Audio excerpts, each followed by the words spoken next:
Je pense que le politique a toujours tort de vouloir avoir raison tout le temps. Et qu'il y a un moment, il faut savoir accepter qu'on a commis une erreur, qu'on s'est trompé. Le tout, c'est de le dire et de dire qu'on va le corriger, et le corriger effectivement. Je crois que tous les Français sont parfaitement capables de comprendre cela. Personne n'est absolument parfait, mais vouloir à tout prix ne jamais reconnaître ses difficultés crée en réalité un élément de défiance. Donc il faut sortir de ces postures-là.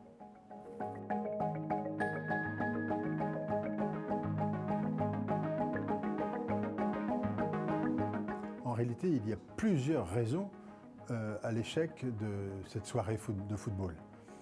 La première, c'est qu'une mauvaise anticipation, une mauvaise préparation, des décisions de dernière minute qui ont été contre-productives, en particulier concernant la grève du RER B.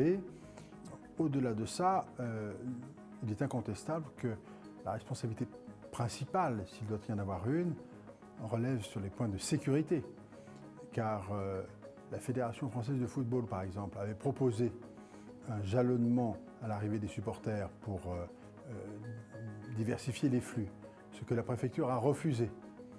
Et de fait, immédiatement, il y a eu des difficultés. La deuxième chose, a été mis en place un système de préfiltrage, c'est-à-dire qu'on a mis les stadiers en dehors du stade et la police à l'arrière. Sauf que c'est un système qui n'avait pas fonctionné dans une compétition précédente. Ça avait été constaté, mais on l'a maintenu quand même pour ce match de Champions League. Et ça n'a évidemment pas fonctionné. Et puis, en termes de sécurité, toujours, c'est la grande problématique de la gestion de la police, à savoir la priorité donnée au maintien de l'ordre par rapport à la sécurité publique. Ça veut dire que les services qui étaient là pour protéger de la foule, je l'ai fait très court, mais en revanche, n'a pas poursuivi les délinquants qui ont sévi, pas le soir même, mais dès la mi-journée sur le territoire. Malheureusement, la préfecture de police ne s'était pas armée, si je puis dire, pour pouvoir lutter contre eux.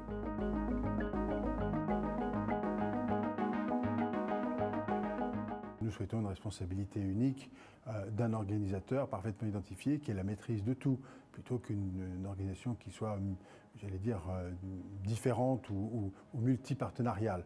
C'est un exemple. Mais nous souhaitons surtout l'utilisation éventuellement de la reconnaissance faciale, pour laquelle le Sénat a déjà travaillé, la Commission des lois en particulier. Nous souhaitons la possibilité que le préfet, au cas par cas, puisse dire aux opérateurs « conservez vos images pendant une durée de 1 mois », qui est la durée légale maximale, de manière à pouvoir consulter ces images. Je crois que les propositions du Sénat ont l'avantage d'être faciles plus exactement à mettre en place.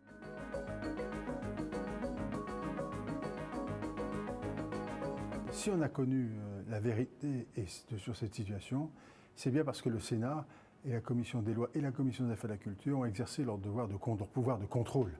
Et c'est grâce à ce pouvoir de contrôle des sénateurs et des sénatrices, de ces deux commissions, que nous avons pu commettre ce rapport et finalement connaître la vérité. Le Parlement est utile et le Sénat en particulier. Il l'a montré à plusieurs reprises, notamment dans les dernières semaines ou les derniers mois qui se sont écoulés, soit sur le plan électoral, soit sur le plan sanitaire, soit sur le plan sportif en la circonstance. Donc exerçons notre pouvoir de contrôle.